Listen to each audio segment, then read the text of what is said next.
چایا بحرکه لهولیر آگر به مالا فواز جمیل دکبه دشوت مالاوی او بخوشی پنابره کیش کوبانیه دبیجا روژا پنجشنبه هاتبو هولیره ایرو دما کو ودگرم مال دبینا کو آگر مالاوی کتیه تو زیان جانی تو نه تن زیان مادی نه لحر تشتد مالاوی دا بویا شوتیه جه خیرخوازان دا خوازا آلیکاریت که پیام نیره ما هوروان رفعت تاوی کامرمان خواه چو جه شواته سڵاوتان لەبێم کاتتان باش لە ناحیەی بەحرکەم لە پارێزگای هەولێر لێرە لە ماڵی خانەوادەیەکی ڕۆژاوی کوردستانم کە خەڵکی کۆبانن بەرەبەیانی ئەمڕۆ ماڵەکەیان سوتاوە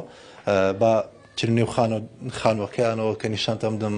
کە چ زیانێکیان بەرکەوتووە هەڵبەت خانوویەکی دوو نهۆمیە لە نهۆمی یەکەم و تاوەکو سەرێ هەمووی سوتاوە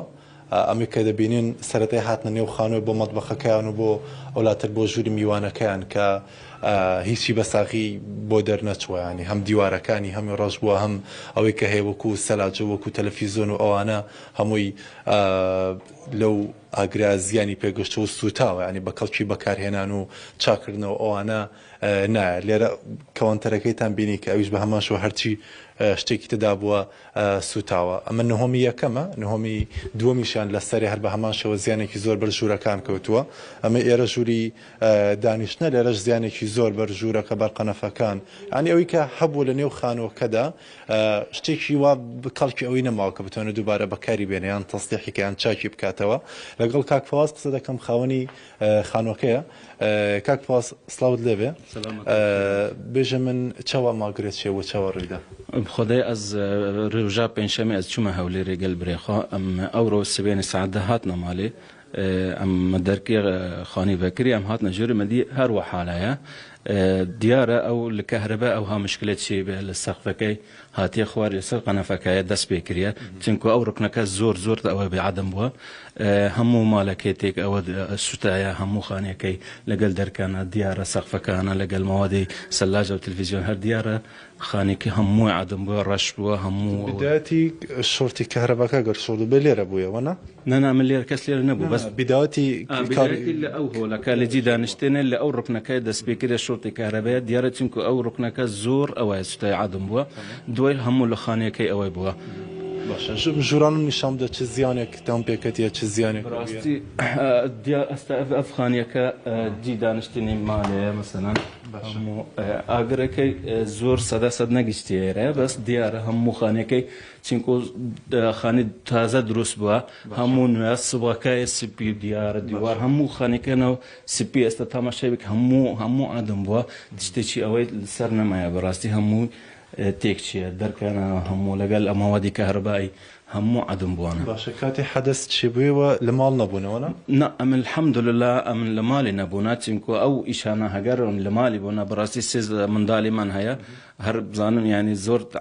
تعدل لە دەوەی دەبێت لە منداڵی بێت الحەمدولله کەس لە ماڵی هەمووی سەلامەت الحەمدولله منداڵیم هەمووی سلامەتن زاتان ئەو ڕۆسبێنی هاتن بەیانی هاتنێرێ مەدیتیا ئەو حاڵە هاتی لەسەر خانیەکە باشە جماعەتی حەریق بەرگری شارستانیەوەنە هاتینە تەقریرە خۆچەکریە نووسیە نا بەڕاستی من پێشتر ئەمن هاتمە ئێرە کەس یعنی من گازە کەس نێکردیە زاتەن ئەو چونکە ئەو حەریقە هەر بخۆ دەست پێکرە بخۆژی کوژایە یعنی هەر نەمایە مستمر نەمایە ینی باشە تقریبا بەپێی خەمڵاندن و حسابەخۆ چەند زیانتان پێگەشتیە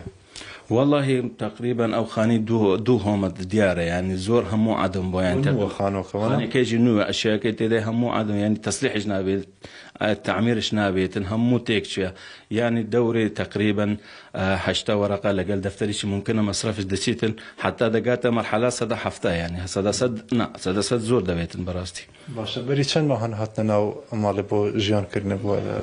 براستي من تقريبا يك مانغ ليره ما هاتما تازه هاتما يرخاني كذات ندرس بو تقريبا يك مانغ هاتما يره دانشتما يك عائله اللي ردشا بس مال اخو بري بس يك عائله من خزانم سي من دالمان هيا باشه نو كداو كاريه تاتشيه تاتشتبيتي للاني بيدل دسكا خير خوزن ل هميلاني تاتشدوي براستي الحمد لله ايما امن من دالن السلامتينا بس ايما خلشي روجا وانا ايما كاسبا وضع ما همو كز دناسي وزعكوا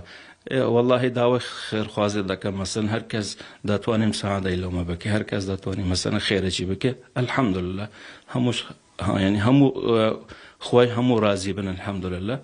ئەم چ بکەن الحەمدوڵڵا ئێمە سلامەتین بەس هەرچی پارە خۆ هەبوو کەوت خرت کرد بۆ کۆ کرد بۆ لێرە دابووانە لێرە سەرفت کردبوو بەرێ ئەرێ وەڵڵا ئێمە هەر کاسە من دەڵێ هەر چ مەسرە مەسەلەن چ دەوێتە لە هەر خانیم دانێ بەڕاستی ئێمە هەر کاسە من ڕۆژە بە ڕۆژانە ئیش دەکەن بەوە ئیش دەکەن ینی هەر مەسلەف هەر چ پەرە ئەوە کردبوو لە ئەو خانیم دانیە هەموو چووە چەند ساڵ لێرە شول دەکەی لە هەرێمی کوردستان چەند ساڵیەتی ئەمن لە هەولێری تقریبا 10 ساڵ لێرەمە بەرێ 2013 هاتمە هەولێرێ ساغبی سەرەوە ساغبی ئینشاڵڵا گەلێک سپاس ممنون بە هەندێک دیمنی سەروەشتانیشان بدەم ئێرەش هەڵبەت ئەم بەشەشیان هەیە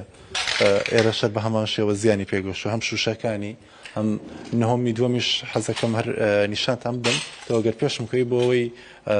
وێنەکان بە تەواتی ئێرەش بگوازینەوە چونکە هەردوو نهۆمی خانووەکە بە خۆی دەڵە بە تەواتی عەدم بووە زیانی پێگەشتووە ئەگەر ئەم نهۆمی دوم ڕاستە بە نمونە ئاشایەکی وایەتیانە بۆ بەڵام دیوارەکانی هەمووی دووبارە پێویستی بە سبووکردنەوە بە چاکردنەوەوانە هێو کانتۆرانی کە هەیە لێر ئەوە سوتاوە تاوەکو دەگاتە نهۆمی سەرەوە یان بەشی بەیتونە کە ئەوە شەر زیانێکی زۆری پێگەشتوە جا داواکاری کاکفاز و خانەوادەکەشی و ئەو دراوسیانەشی هەڵبەت کە لێرە بوون کە زۆربیان خەڵکی ڕۆژاوی کوردستان کە لەم ناوچەی لێرە لە بەحرەکە دەژین داواکارانەوە بوو کە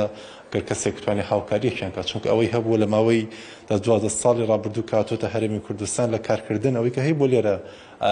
خەرجی کوردی وەستە شتێکی وای نەماوە کە بتوانێت دەستگیرۆی خۆی بکە داوەکو خانووەکەی چاک بکاتەوە بەڵێ